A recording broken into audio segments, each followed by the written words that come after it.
What's up, everybody? It's your host, M.A., and it is December 31st. 2020 is almost done. Welcome, guys. Welcome. The Heat just finished a 2-game series back-to-back, and we're going to discuss it. It was night and day, basically. Night and day. We had a tragic game and a wonderful game. We'll get into it, though. Thank you so much. Thank you so much for joining me. Now, let's move on to the Heat, who we all want to talk about. And, it was, as you probably know now, December 29th, December 30th, we played the Bucks back-to-back at home. And it was very interesting. We played without Jimmy Butler, unfortunately. Jimmy is still dealing with this right ankle stiffness, soreness thing, and I'm just hoping it's not really bad. It could be worse than they're saying, and they just don't want to say anything right now. So, fingers crossed, my friends. And in that first game, was it apparent that we were missing Jimmy Butler? Yes. And it's something that hurts us because, man, for some reason, when this team loses a main playmaker, nobody else steps up. And that's what we need. We need another person to step up when, if it's Goran Dragic in the finals, no one stepped up. The same people that we knew they were going to do did their thing. And it took Jimmy Butler, superstar, all energy, I'm going to exhaust it now, effort to get us a couple W's. And game one of this 2-game series showed that it was, oh my God, it was ugly. I mean, we lost 144-97. It was a game where TNT disrespected us and started showing other games in the middle of the third quarter. I'm watching. I live in Tampa Bay, and League Pass is a little expensive right now for me, unfortunately. But I did get a job, so working on it. But yeah, I was watching on TNT, and holy shit, they disrespected us by showing other games. They didn't even want to show our game because we were getting our ass whomped on, and it was terrible. But, I mean, honestly, it's the third game of the season. The Heat looked like they just, honestly, to me, it looked like they just woke up an hour ago and got a text to go, hey, dude, you want to go play basketball? And they're like, sure, I go play basketball. And the other team was awake the whole day, and they were like, we've been out here all day. And that's it. And they just ran over us. And they also looked like we took their lunch money. And they're definitely still salty from the playoffs. And so they played like it. They didn't miss any shots. They were shooting 70% or some shit like that from three. Let me look over here. 56% from fucking three-point land. They scored 29 threes, which is an NBA record now. They shot 55% from the field. They made 51 shots. 29 of them were three-pointers. And it was just a lack of effort. I thought a lot it was a lack of effort. And Spo was trying to find the rotation, and he put a bunch of players in. I mean, Chris Silva played, Precious played, Kelly played, KZ played, Goran played. Goran only played 10 minutes. Avery Bradley played, Kendrick Nunn played, Max Struss played. I mean, Myers Leonard played, Mo Harkless played. And actually, let's start there. The starters were Myers Leonard, Duncan Robinson, Mo Harkless, Bam, and Tyler. And Myers Leonard cannot stay in these games, especially fast teams that are fast and they move and they transition. Myers Leonard cannot run up and down with these teams, and he only played 2 minutes, and Spo couldn't play him anymore. He was -10 in 2 minutes of playing. He was -10 on the floor. Wow. Mo Harkless, in 4 minutes of playing, he was -16 on the floor. Dang. And I'm really disappointed in Mo Harkless. I really thought this guy was going to be a lot better than he's been showing us. And my bad if I hyped you guys up, because I was hyped. I was really hyped for this guy. And unfortunately, it's just not panning out. And I think it's all mental. He's in his head too much. He looks very timid. He doesn't look confident out there.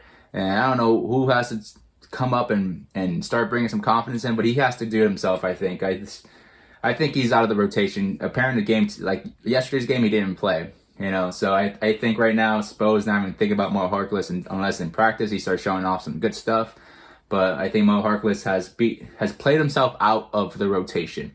Myers Leonard looks like a specialist, honestly. One of those guys that we'll use sporadically, and we'll see what happens. But against certain teams, against teams that like to run and go fast and shoot threes and force us to switch on defense, I mean, he is so slow on his feet, guys. It's terrible. And Duncan had okay games these past. Duncan, man, I just feel like Duncan can grow his game so much more, but he's staying comfortable. And I don't know if this is a product of Coach Spo's offensive plan for him, but there's times where I'm just like, man, Duncan has to grow, has to add some more elements to his game, because right now he's just playing himself to the point where defenses know exactly what he's going to do, and they're just ready for him. And he either has to hoist up shots or don't take any shots because he's being defended hip to hip. So he needs to learn something. He needs to figure it out. Hopefully the film crew's in with him so he can figure out angles and opportunities and moments. Like maybe instead of going up to the three-point line, you take a couple steps up there, but then you quickly take a backdoor cut. Smarter though, like try to read that defense, try to read that offense, and try to make some more stuff for you. I mean, there was a couple of times he did cut really well, and Bam or somebody didn't pass the ball to him, especially yesterday's game. But man, I don't know. Right now for me, Duncan, he's deadly when he's deadly, but when he's not deadly, it's just like he's running around like a chicken with his head cut off, and I don't like it. I think he has a lot more in his game. I think he can do a lot more. And here's the hoping. Bam was very passive in that first game. And Twitter went off on him. Honestly, I saw it, and he took it to heart, I think, and he definitely was more aggressive yesterday's game. But that first game, he was very passive, and he even came out saying that coach has him set up to be a passer and stuff like that, and he likes that. But Bam needs to realize that he needs the Heat needs his game to grow. For us to take another step, another level, another contending level, he needs to be more dangerous. He's dangerous, but he needs to be very dangerous to the point where a lot of teams don't have answers for him. Right now, some teams could have answers for him. You have a big, long defender, a very tall guy, like the Lakers did last year. I know Bam was hurt, but still, that size bothered him. He was really bothered by that, and that's why he's taking more mid-ranges, because he's not as tall, as these other big guys, but he's got slick moves. You saw that yesterday's game. He had that slick move on Giannis. Giannis was like, oh snap, what the hell just happened? Giannis looked like his brother, because Dragic was messing up his brother all day, Giannis's brother, and his brother was getting pissed. But Giannis, that one time when Bam took him, oh man, like he looked less like his brother. Like they look like twins out there. And I was like, oh snap, Bam, did him nasty. Now Tyler Herro was great this whole series, and probably a little bit had to do against playing the Bucks in Milwaukee. He's from Milwaukee, he's from that area, and there's a lot of hate on him. So I'm pretty sure he had a lot of heart going into that game. And honestly, he was the only one showing heart to me. He was very efficient both games, which is perfect because he hasn't been very efficient the whole season. The first two games, he comes out these last 2 games and becomes very efficient. So hopefully this gives him some confidence, carries over to the rest of the season. And if he continues to put up numbers like this, hey, I mean, it's screaming most improved player, maybe. Maybe we'll get this most improved player, maybe. But it's screaming that to me, and he's looking very good. I'm loving the confidence, the swag, the aggressiveness, and that's what we need from Tyler, especially if he's going to start. If he's going to start, he has to be like this. No questions asked. He has to be like this. We need a player like this, because Goran Dragic is that guy off the bench for us. We need him to be this guy on the starter minutes for us. He needs to be. And as long as he keeps growing and keeps becoming confident, we're going to be more than fine in that position. So big ups to Tyler. And then pretty much that first game, though, guys, we just got whomped. And, Spo just, I think halfway to that game, Spo was just like, whatever. Rebounding effort was nonchalant, 52-39. They had 10 offensive rebounds, guys. They had they didn't even have that many free throws in us. It was just really threes and shooting and us and turnovers. Oh my God, we had 22 turnovers. They had 31 points off of our turnovers. They had 17, only had 13 points off of the turnovers.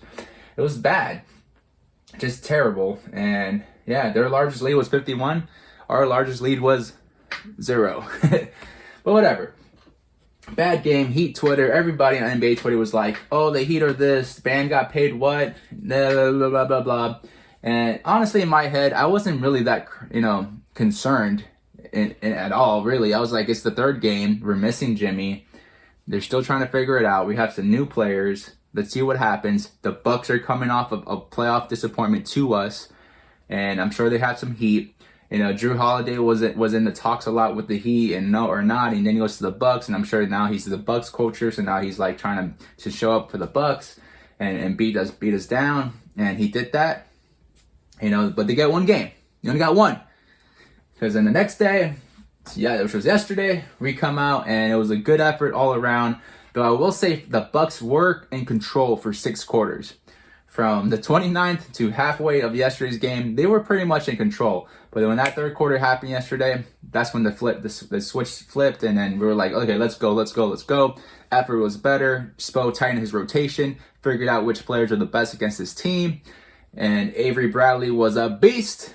My friends, I love Avery Bradley, guys. Avery Bradley is perfect. But honestly, before I get to Avery Bradley, I really want to say, guys, Coach Spo needs some ups here. He needs some loving, because that was great rotation, moving pieces around, trying to figure it out, putting Precious in good spots, putting Avery Bradley in good spots, putting Tyler in good spots, putting Bam in good spots.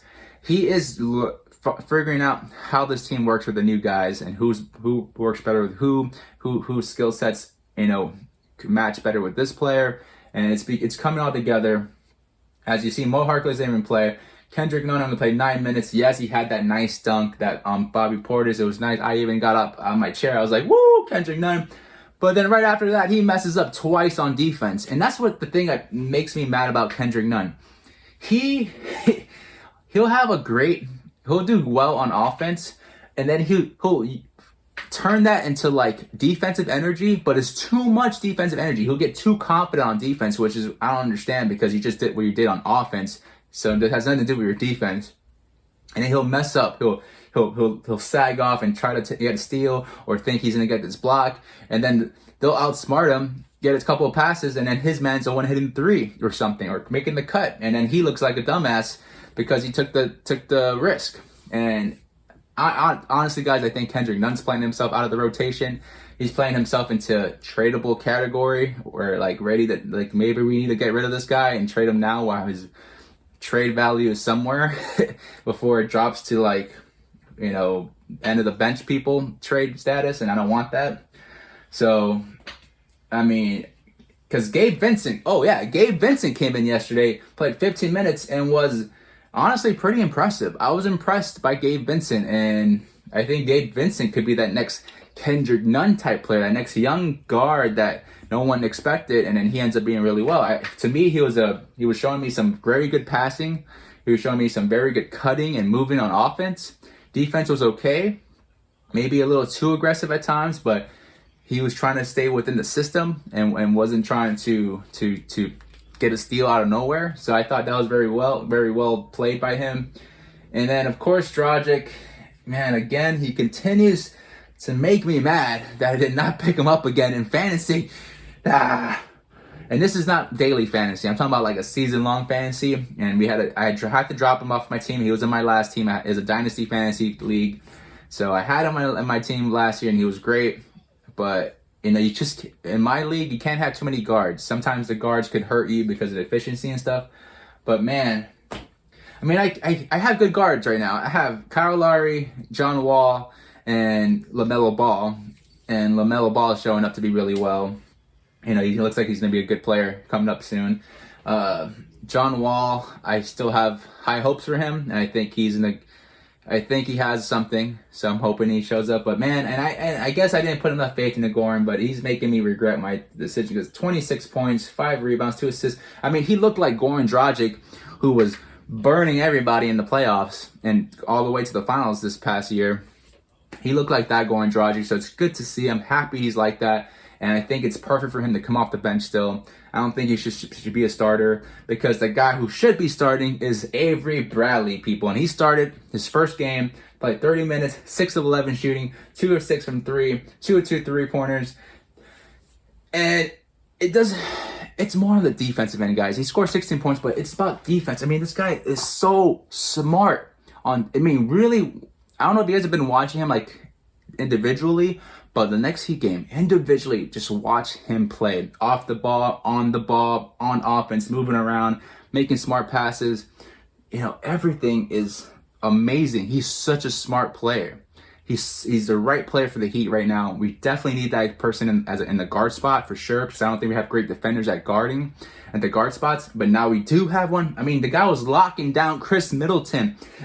If Giannis was in front of him, he's trying to lock down Giannis. If Jrue Holiday was in front of him, he's trying to lock down Jrue Holiday. And it was, oh man, that's another thing we needed last year in the playoffs. I felt like a lot of times guards can take advantage of us, but this year, Avery Bradley will definitely change that for us, and I love it. I think the Heat players are definitely finding his groove, and he looks so comfortable on the offensive end. He doesn't need the ball. He can do stuff with the ball, and then without the ball, he's moving so well, and I'm loving it. And I can't say it enough, but I probably will say it more times this year than ever. I'm loving Avery Bradley. I'm probably gonna tweet that 100,000 times this year. But it's true. I love Avery Bradley. The guy is playing perfectly for the Heat. And I hope other, teammates are taking notes, like Kendrick Nunn. I mean, Kendrick Nunn and him are the same size. I think Kendrick Nunn might be taller than him, honestly. But this guy is locking down people. Locking down, guys. Beautiful to watch. Beautiful. Iggy started, and I'm a little concerned about Iggy. Iggy, his IQ is perfect. He is an NBA champion, NBA Finals MVP, right? I'm worried about his age catching up to him. I'm not. I think we started him because Jimmy was hurt, of course, but man, that was cause for concern. That was a little bit of cause for concern, just to see. I don't know. I feel like against a team that was really fast like this, he couldn't really help the whole time. Like, he had his moments where he's smart, 4 rebounds, 2 assists, 1 block. But sometimes I think the game moves so fast that his age is just catching up. So I think he needs to go back to the bench. And I think when Jimmy comes, that's the starting lineup right there. Tyler Herro, Jimmy Butler, Avery Bradley, Bam, and Duncan Robinson, which I mentioned that in my last video. So you heard it from me first. I don't know if anyone else said it, because I really don't listen to other Heat stuff too much. But I think I said it first, guys. And I thought that was going to be the best lineup. Honestly, it has the best dynamics of defense and offense on it. You got 2 deadly shooters in Tyler and Duncan. You got great defenders in Bam, Jimmy, and Avery. You got playmaking in Jimmy, Bam, Tyler, and Avery. You got a little bit of everything. The only thing is the rebounding effort, but that's why you got Precious coming off the bench, because the Precious, again, that's another thing I gotta say. Pat Riley and scouting team and everybody, Precious is a steal. I mean, both games, it was apparent to me that Precious is very special on defense. He can move his feet. He has a motor. He doesn't give up on rebounding. He knows how to put his hands up. He knows what to do. I mean, that guy is very smart, and he's only gonna get better with time and experience. Like, it's only gonna get more refined. It's only gonna get more pure. It's gonna be more organic and more instinctual. And it's already instinctual, but I think it's gonna be like, he already knows what he's gonna do, and let's go. And it's beautiful to watch. It's a steal for us, and I think it honestly reminds me of Bam in his first rookie year. When Bam, we all thought Bam was like this guy that can block and rebound and do this and that, and have his moments. But no, Precious is showing that now, and once he starts getting some more confidence, starts to realize his role in offense more and what he can do, I think Spo would definitely let him off the leash a little bit more, and hopefully we'll see that. I don't know if it's going to be this year, but the future is bright for Precious Achiuwa, and I can't wait. But I'm loving it right now. It's exactly what we need. When Bam comes off the floor, we need Precious on the floor. We need Precious to be Precious. Another big guy yesterday was Kelly Olynyk. 15 points, 3 of 7 from three-point land, 8 rebounds, 4 assists. I mean, this is what I like about Kelly is his offensive skill set is so high. His IQ on offense is really, really high. And he likes to be, and at times when we're not aggressive on offense, he ends up being that aggressor for us because he's not scared of the moment. He's not scared of hosting it up. And sometimes we need that. Not all the time, because if you're not efficient in it, it ends up being really bad. But man, I mean, sometimes you just need that player that just has the confidence in the world to do stuff. And it's great to see. And that's why I like Kelly, and I hope we don't lose him, because at moments in the playoffs, which he showed last year, we're going to need those plays. You're going to need those shots. You're going to need that confidence. So Kelly, keep it up. And I know he's playing for a contract next year. He's going to be a free agent. So trust me, he ain't going to try to let it fall off. He's going to play as hard as he can. I think that's why he's playing him. Spo's going to play him as much as he can because he knows that there's a contract in his head that he needs to make sure he gets paid for. And he's going to ball out as much as he can. So Kelly O, keep it up, brother. I'm loving the skill set on offense. And even on defense. He had a nice block on defense, actually. I forgot who it was on, but I remember seeing the block, and I was pretty impressed. And I was disappointed that Eric Reed and John Crotty didn't really mention it, but it was nice. It was nice to watch. And yeah, I mean, in a nutshell, guys, it was just a better game overall. I mean, we rebounded. We won the rebound battle 61-49. We shot a lot from the free throw line. We got to bonus with like 5 minutes left in the fourth, so that allowed us to attack, and get to the line. We got to the line 29 times, hit it 24 times. The Bucks only went to the line 13 times. What that tells me is that their leadership, their mentality, their mental strength is not there yet. They're not a finals team. They're not a team. I think it's a little to blame on Giannis, and this is why I'm worried about the Heat getting Giannis, because Giannis mentally, once the team starts falling, he gets really upset, he gets really quiet, and tries to play and to bring he tries to take his game to another level. And sometimes I think you just need to be vocal and not just play really good to like make your teammates better. Sometimes you gotta remind your team, hey, we're good, let's do this, let's do that. And I don't see him being like that. And his team just really struggled, and he wasn't attacking that very much. And they just tried to shoot their way into another win, and they couldn't. And as it proved that they only shot 39%, they made 16 of 41 threes. They only made 40 shots throughout the whole night, shooting 39%. I will say this though. We need to stop doing turnovers. This whole year, this whole season, past 4 games, we keep turnovering the ball. And man, we need to lock that stuff down, guys. Another 22 turnovers. We had 18 though by, I don't know, like the beginning of the third quarter. Already had 18 turnovers, and I was like, Jesus Christ. But we locked it down. As you see, we only ended with 22. But still, I mean, we need to start getting, and I think it has to come with confidence and a little bit of effort, a little bit of waking up and playing a full 48 minutes. And this is something that stemmed through last year. Sometimes there was moments last year I felt like their effort and their focus wasn't always there 100% as a team.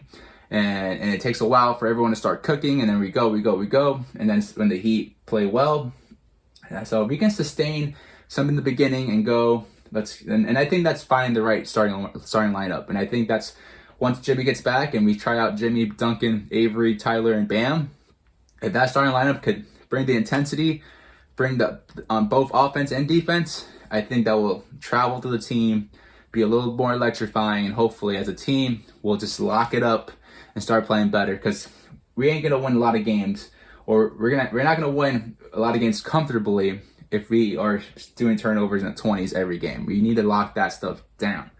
And I'm sure Spo is telling them that all day, every day, all day. I mean, like, the Bucks had 14 steals, for Christ's sake. God damn, we only had 5. But yeah, I think overall though, they shot 102 shots. We only shot 82 shots. We made the same amount of shots they did. 40 shots. We made 40 shots. But we made 48% of those because we only shot 82. They only made 39%. So, Wow. Yeah, it was really funny to watch though. The Bucks break down. Like basically everything that they were making the first 6 quarters of the series, they wouldn't make it that the last 2 quarters. But I think a lot of that's mental for them, and a lot of that is also the defense of effort that the Heat were putting out there. So it was really good both ways. I'm sure Spo was feeling it. And I was about to say, like, I hope Spo was telling them that whatever amount they lose by, that's how many laps or suicides they're going to do in practice tomorrow. Because that's what I would have done. I'm like, man, if you lose by 50 again, y'all doing 100 suicides. Like, I don't care. That's what practice will be tomorrow. It's just suicides all day. But whatever. They cleaned it up. It was really good to see that the Heat, without Jimmy Butler, come up with a team effort. But the right players, like Tyler, like Avery, like Bam, took over the game. Like Goran took over the game at the right time to get this W and dominate and be aggressive, okay, and be very aggressive. I mean, we only got 25 assists, which is a lot of assists. That's a good amount of assists, but I think to win a championship, and I think the Lakers proved this last year, you need good team ball and you need good individual ball. You need that. Okay, you can't always depend on passing and team and cuts and everything, because at one point or another, the other team's gonna figure something out, play lockdown defense, and then you're gonna need that 1 or 2 offensive players that have the confidence and skills to take over the game and get us a bucket when we need it. Okay, and that's what we need to do. We need to grow. And I think that's the whole reason why James Harden talks come up, Bradley Beal talks come up, all these talks come up, because sometimes our collective group does not show that, or show that we have enough of that. And then we realize, okay, maybe we need to trade for an elite player like that. So when we fall into those muddy games, that player can help us get out of the mud. And that's what I believe. Sometimes when we play bad, like I was believing that on what is it, Tuesday, I was definitely believing that. But then yesterday, thankfully, the Heat in the second half did a better job, and they showed that they had the potential against a really good team, a really good defensive team, that we can take over, that other players can step up when they need to. So let's go. Bam did a great job at that. I think he was very aggressive, especially with mid-range shots, getting to the free throw line. He was 8 of 10 from the free throw line. Something we needed badly, and that's what we depend on Jimmy to do, is get to the free throw line at least 5 times and shoot 10 free throws. And Bam was doing that, so that was perfect. He almost got a triple-double, 22 points, 10 assists, 8 rebounds. Good effort, 2 blocks, 1 steal. I mean, all-star numbers. That's superstar numbers, honestly. Not all-star, superstar numbers. That's Giannis numbers. Giannis has something similar. Giannis was 26, 10 assists, 13 rebounds, 3 steals, 1 block. See, that's like Giannis type-esque numbers. So good job, guys. But yeah, guys, we're 2-2 now in the season. We see a little bit of what the Heat got.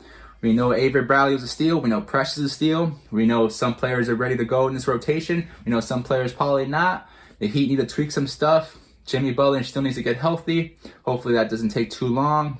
We'll see what happens. I'm a little concerned, but not too much.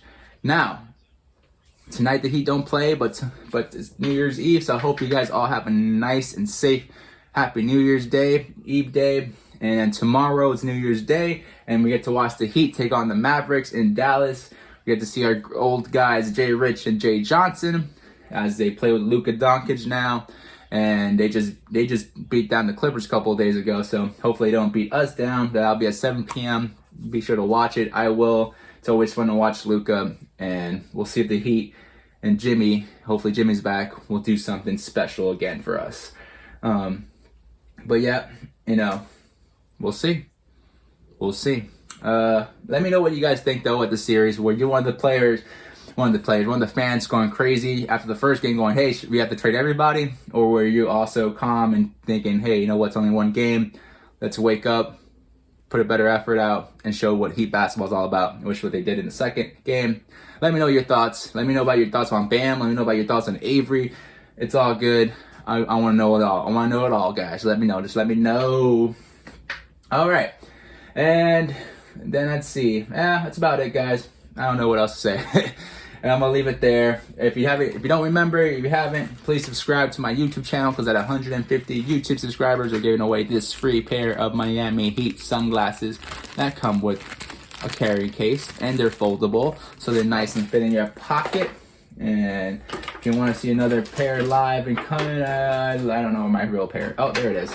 Here's my real pair. So they come in a case like this. And I'm pretty sure a lot of you have already seen this 100 times, but I'm gonna show you again. And then they fold up, around, and then you wear it, and then you look good. And then all your Heat fans and family and friends and everybody's going, damn, I wish I had those sunglasses. But they could be yours at 150 if you're the lucky raffle winner. Hopefully you are. Hopefully. Anyways, again guys, Happy New Year's. Be safe out there. Have fun though. Let's hope that 2021 is a lot better for all of us. And of course, for the Heat. Alright guys, I'm out. Deuces. Let me know. Laters. Peace.